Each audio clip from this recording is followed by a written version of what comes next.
На выставке представлены 14 работ, большая часть которых – это картины в различных графических техниках. Гости галереи могут увидеть картины легендарных якутских художников, таких как Михаил Старостин, Афанасий Мунхалов и Валериан Васильев. Работы, представленные на выставке, отображают мотивы якутской культуры от фольклора и эпоса Олонхо до исторических событий XX века. Выставка работает в рамках большого проекта «Азбука народов России от алеутов до якутов», приуроченный Году единства народов России. Экспозиция посвящена графическому наследию Якутии и раскрывает образ Севера через призму личного переживания, эпического размаха и глубокого философского осмысления. Так получилось, что данная выставка преимущественно состоит из графических работ, и советские авторы, которые здесь представлены, работали и с национальной своей тематикой, этничностью, вокальной идентичностью в рамках как раз-таки печатной графики, в рамках книжной иллюстрации.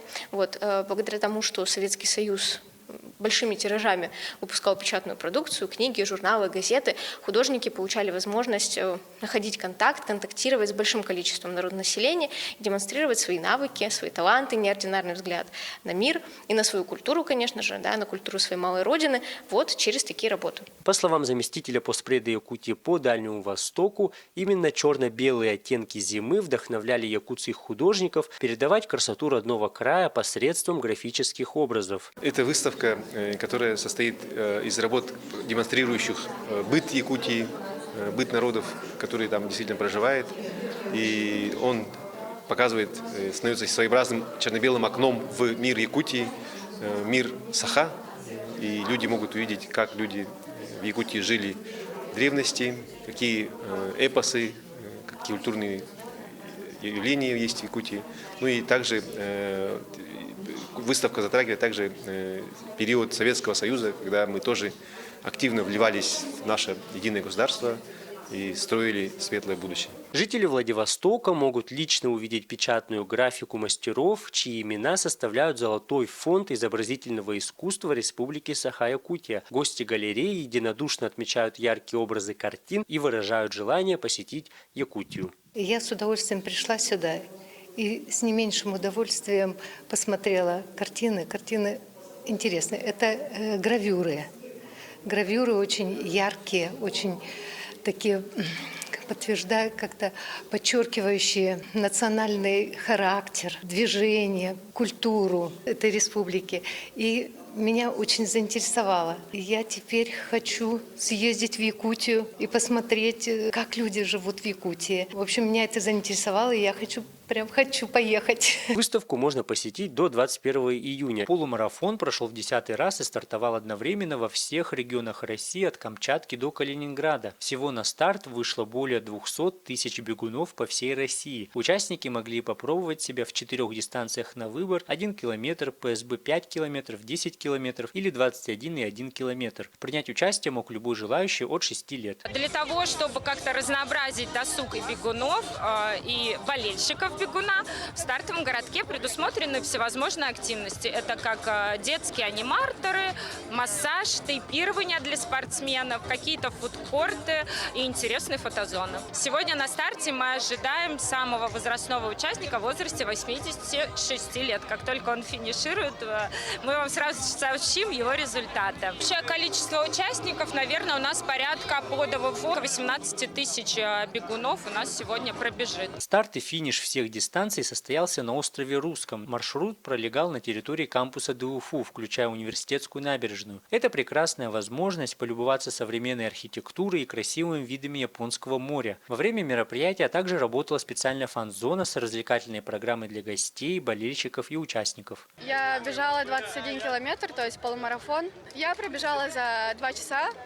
Я выбрала самую тяжелую дистанцию. Это испытание для самой себя перед 21-летием. Она очень сложная, тем более во Владивостоке, потому что у нас очень много горок, подъемов, и дистанция оказалась такой, с препятствиями, но все равно получилось хорошо. Темп у меня был первый километр 5:00, так как я очень сильно вдохновилась людьми, которые бегают рядом со мной. В принципе, пейзаж хороший, бежать было красиво. В 2023 году к забегу впервые присоединились первые 5 стран, а в этом году его география расширилась. Вместе с Россией побежали более 30 стран мира. Мероприятие прошло под названием One Run и собрало более 45 тысяч человек. Я не так давно полюбила бег, впустила в свою жизнь в 40 лет. Бегаю уже давно. Сегодня я выбрала дистанцию 5 километров, чтобы пробежать на лайте. Во Владивостоке я уже бегаю во второй раз. Вот в сентябре недавно бегала на марафоне. Ну, вообще-то такой классный вайб, потому что сегодня вся Россия бежит. Многие-многие города, в том числе и наш любимый Якутск. Очень классная организация. Здесь угощают горячим чаем. Только что сделала массаж. На проект из 30 претенденток отобрали лишь 9 участниц, которые на протяжении 3 месяцев проходили разные этапы – интеллектуальный, спортивный, творческий и благотворительный. Также был проведен пикник, на котором все гости могли поближе познакомиться с участницами. Финальным аккордом проекта стал концерт, где участницы показали себя через танцы, дефиле, творческие выступления и национальный колорит.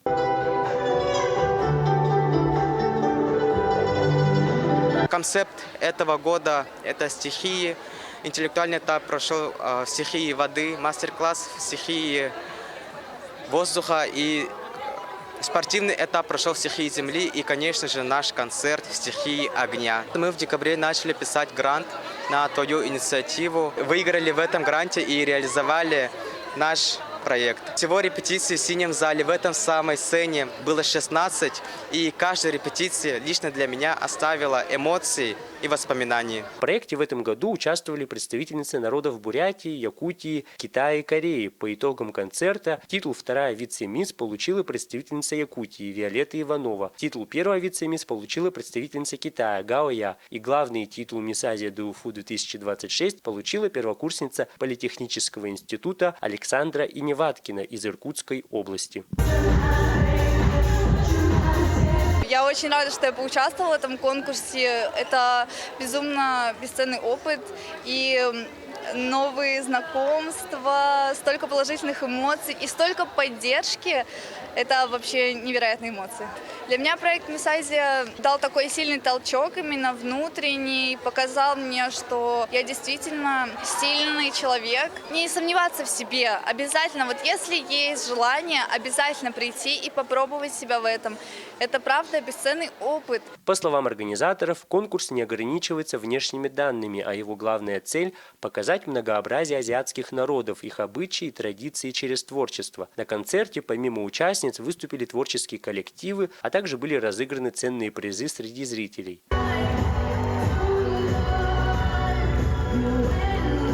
Вообще просто замечательно. Мисс Азия моя однокурсница, поэтому я очень рад за нее. Мы всей группой болели за нее, очень сильно ждали этого концерта. Также, когда она предложила участвовать в ее танце, я согласился, потому что мне очень хотелось ее поддержать. Так как мне нравятся танцы, мне больше всего запомнились как раз-таки танцевальные номера всех участниц, сторонних групп. Все было просто прекрасно. Все выложились на все 100. По итогам конкурса все участницы получили ценные призы. Стоит отметить, что в 2027 году конкурс отметит 10-летний юбилей. Организаторами традиционно выступили якутская студенческая организация «Кескиль» и бурятское объединение «Элинсек». На берегу бухты Федорова в самом сердце города развернулся медийный пикник, ключевое событие фестиваля мидий. На месте мероприятия развернулся самый настоящий медийный городок. Гости могли потанцевать, позагорать на пляже, а дети могли позаниматься в интерактивной зоне. Конечно же, можно было попробовать мидии, приготовленные на выбор либо в сырно-сливочном соусе, либо в соусе том-ям. Если говорить про смыслы, то изначально фестиваль мидий был задуман как мероприятие, которое должно показать людям, что мы зачастую не замечаем то, что у нас под ногами. Мидии для жителей Владивостока, это когда мы начинали фестиваль, это просто была какая-то наживка, что это не воспринималось как деликатес. И за 9 лет фестиваля, который проходит в разных заведениях и в разных форматах мы готовим мидии, от ресторанной высокой кухни до вот стритфуда, как сейчас, да. И за эти 9 лет я могу уже с уверенностью сказать, что мидии стали не просто деликатесом, они стали майской традицией города Владивостока, но которая стала обязательной для горожан и уже на которую приезжают туристы. Во время фестиваля рестораны Владивостока, Находки и Хабаровска предлагали специальные фестивальные сеты мидии в авторских соусах, необычные сочетания вкусов, вдохновленные морем и локальными продуктами Дальнего Востока. Все участники готовили фестивальные порции по единой цене – 750 рублей за 300 граммов. Должна быть сначала стадия очистки, потом после этого термическая обработка, то есть примерно 1,5 минуты в кипящей воде соленой. То есть здесь самый главный момент – это, конечно, соленая вода, потому что если делать это в пресной, то весь вкус уйдет в воду. Поэтому здесь обязательно только морская либо подсоленная вода. Вот. Но и дальше это все эксперименты, то есть мы можем использовать любые соусы, там отличная сливочная масса с какими-нибудь там зелеными частями, допустим, там петрушка, либо там тимьян тот же и так далее. Чеснок очень классно заходит. Ну и как в нашем случае это у нас том-ям соус и сливочный соус с сыром. На мероприятии гости могли поучаствовать в конкурсе на быстрое поедание мидий. Также был проведен открытый урок по зумбе и шоу на воде. Участие во всех локациях было бесплатным, однако, чтобы поддержать организаторов, можно было купить билет за 1500 рублей, который позволял гостям получить порцию мидий и напиток. Решили посетить данное семейное мероприятие с детьми, потому что очень интересно, что и детские активности разные, и рисовать, и картину создавать. Вот. Интересные конкурсы веселые, танцы, музыка и, конечно же, море. То, что это на берегу моря, это чудесно. Если бы это было в парке, я думаю, что не было бы такой атмосферы. Очень хорошо организовано. Во-первых, то, что есть и охрана, и никакого алкоголя. Это с детьми очень приятно. И, в принципе, и музыка, и еда – это прекрасно. Фестиваль давно стал не просто гастрономическим событием, а настоящей весенней традицией. Это повод открыть новые рестораны, отправиться в гастрономическое путешествие по городам Дальнего Востока и почувствовать атмосферу приморского мая с запахом моря, свежим ветром и вкусом только что приготовленных мидий. Иннокентий Кычкин, Владивосток.